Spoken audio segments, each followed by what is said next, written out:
Okay, listen here, you inbreds. We're going to be talking about the meta. Why it's important to know the meta so you don't get your ass kicked, and what exactly I mean by know the meta.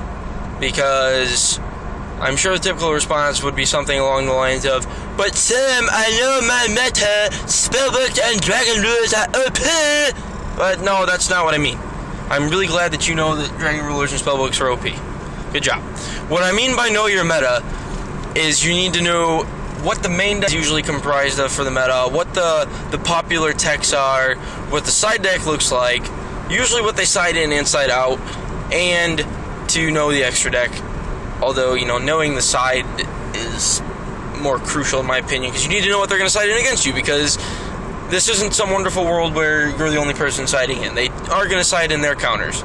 So you need to kind of know, what they're going to side in against you, or what their counter sides are, if they're using that, or, just basically you need to know every situation that you could run into in the deck, and fully understand the deck.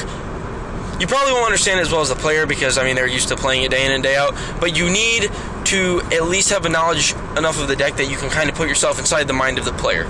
Kind of know how they're going to counter you when you make your plays, what their standard plays are going to be, what their plays when they're in trouble are going to be, such as, I'll use Dragon Rulers as an example. If they go Dracosac first turn, they probably have a pretty standard opening. If they're sitting on a Redox first turn, they don't go into anything.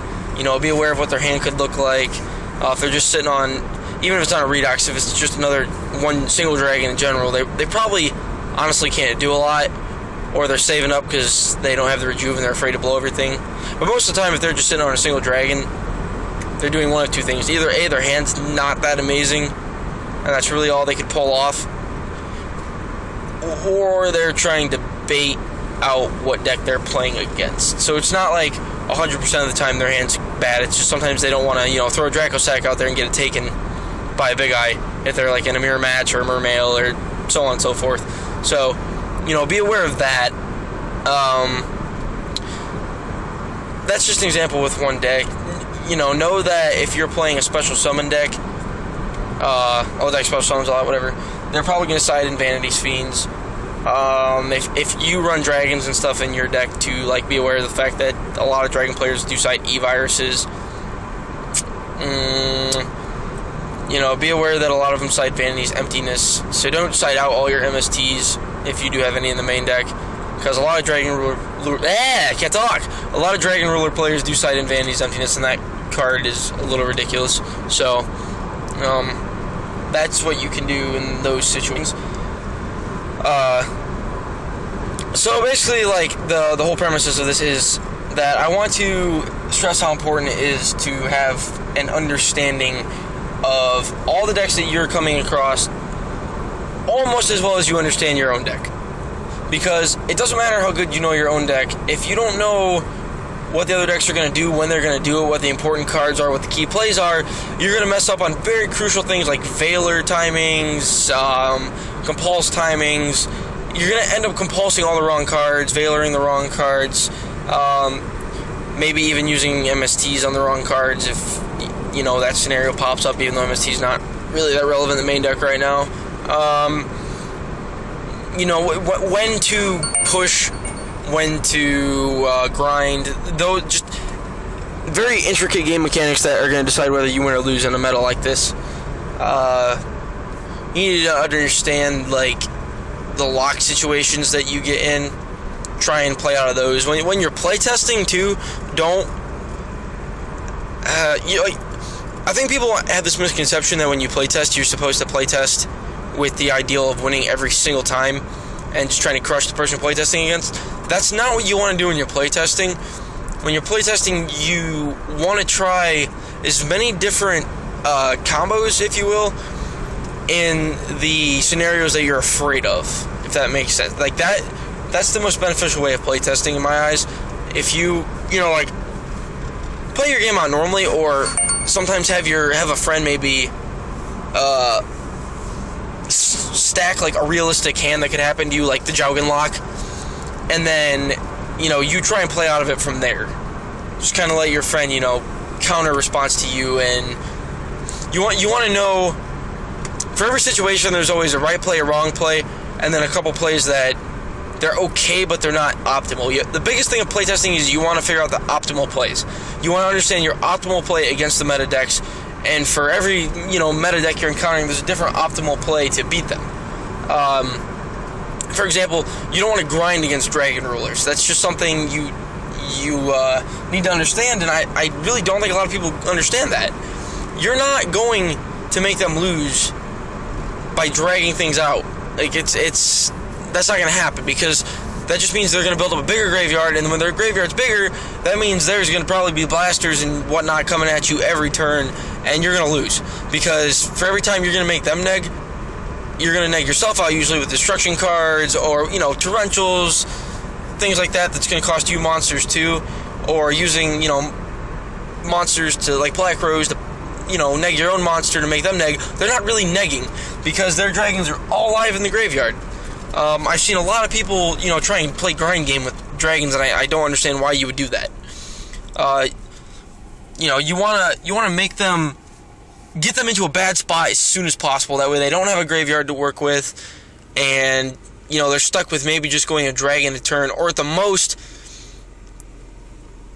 maybe a Dracosac play or Big Eye play. And if you have a Veiler, if you played it right and you decided right, and all that stuff, you can beat them, because the deck is very easy to OTK once you learn how to adapt to its playstyle. Sometimes they're just gonna go ham on you. Most of the time they're gonna go ham on you, and if that happens, that happens. But you can at least try and use your resources to put them in a bad spot early on.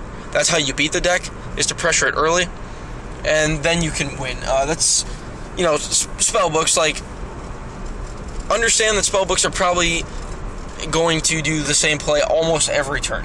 I mean, yeah, they might do a couple weird, interesting plays to get around your monsters on their turn, but usually they're going to end their turn with Jowgen if possible, or Kaiku if possible, or both if possible, and they're going to have a Wisdom and a Fate set. That way on their turn, or your turn, they're protected from your spells and traps. They're going to try and target the Jowgen or whatever, and then you get your one normal summon, and they're going to Fate it. And then it's going back onto their turn. And their shit's probably strong with, Star Hall, so you can't afford to take the pokes that you used to be able to. And, they're not going to just sit there with a Jowgen, because they're going to be running, more Kaikus instead of Priestesses, so you're not going to be able to, like, okay, well, I'll just build up my resources and let them poke with Jowgen's weak ass every turn, because not only are they now going to be able to normal summon with the Jowgen on the field and poke with, 2,400 Kaikus thanks to Star Hall, but Jowgen will at least be able to, poke for probably somewhere around 800 to 1,000. And then it can keep getting stronger, so who knows what it'll end up at, but you can't afford to take the damage as much. You have to make your plays count. If you run a deck that can OTK them, try to do that. Try to have a Storm or an MST to clear the Fate. And then if there's any way you can get rid of the Jowgen without wasting your normal, try and do that. Try and OTK them, because you can OTK them quite easily also. On top of that, Eradicator. Big Eye is not the only thing that is an Eradicator target, just so y'all know, because I see a lot of people complaining and saying that Dragons and Mermaids are the only deck that can run Eradicator. No. Oh, and Evil Swarm, sorry. But no, that's not true. Everybody should be running Veilers and Maxis right now, so you should be able to dig your Veilers even quicker. And there are quite a few decks that, because Dragons are being splashed into, like, everything, you can just make, you make Colossus Fighter or Red Dragon Archfiend, and those are Eradicator targets. So basically, if you hit them with one Eradicator, you pretty much win after that, assuming your hand's decent and they don't top deck something goofy, but they're not, like, they're going to lose if you Eradicator them and you're a decent to good player. Like, that's just the way that's going to work. If you run, like, decks that run random tribute monsters, you can always side in Puppet Plants, things like that. Because then you can take the Jowgen and sack it. So basically, I'm just kind of, I went off there a little bit, but I was just trying to offer advice on how to deal with the meta right now. But that ties into everything else I was saying, like, just that little bit of knowledge. I just offered you a couple ways to counter and beat the decks. That's how you do good at tournaments and get ahead and, remain successful efficiently and effectively. Like, you have to have this mentality where you know that you need to research things. That has to be your thought process when there's a new meta. You have to be like, okay, well, I'm going to watch duels on this deck. On this deck, I'm going to look up deck profiles for this deck and that deck. You need to have that mentality that you have to do your homework and research to be successful. So, no matter what the meta is, it's so important to just know every play that's going to happen. And this isn't hard to do either, because I see a lot of people are like, well, I don't have the deck, and, I can't afford that, I can't play it. There's this thing called Dueling Network and this other thing called Dev Pro, and you can make whatever you want on there. They have all the cards. You don't have to buy them. You can just play them. It's pretty cool. And, there's so many deck profiles and deck discussions, and just, YouTube is this infinite, library of knowledge when it comes to combating the meta, because there are always profiles and things you can read about the meta decks. There's coverage on everything. You can read featured matches if there's already been a YCS or something in the format that you're currently struggling with. There are always ways to find out information on the decks. A lot of people like to record a lot of the more well-known players, even playing at locals and such. Watch the videos. Watch how they play. Watch what cards they can serve. Watch what their hand looks like in a given situation. Like I said, there's a difference between their hand, most likely if they're starting with a first turn Redux sitting on that 3000 or sitting on a Draco sack. There's probably a difference in what their hand looks like. There's a difference in any kind of deck when they open with certain plays. Clearly, Evil Swarms have not an explosive hand if they open a Thunderbird and a lot of back row. They probably are just hoping to top deck into the Heliotrope or something to use with the Thunderbird, because otherwise they would special to Mandragora or something. That's, you just gotta be aware of that, and then you're like, okay, well, I can probably do some damage now, and if I wreck that Thunderbird or cause too much damage, they probably won't be able to protect themselves when they get the Ophion out, or they probably will have already taken so much damage that they won't be able to make a single mistake without losing the game. Just understand that, because I see people play every situation the same, and you can't do that. If you go in playing different decks and you approach all of them the same way, and you never are cognizant of what someone's opening hand could look like based on their first or second play or whatever, then you're not doing a very good job of studying your game, and you just don't really grasp game mechanics that well. It's very, very important to know how decks open, and just everything I just mentioned about sides and all that stuff.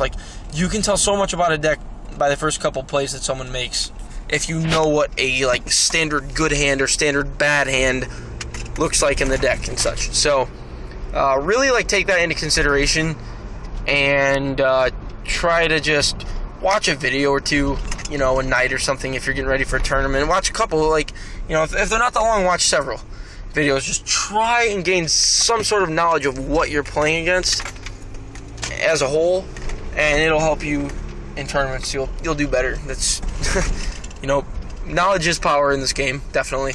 So just take those words and use them. So take care.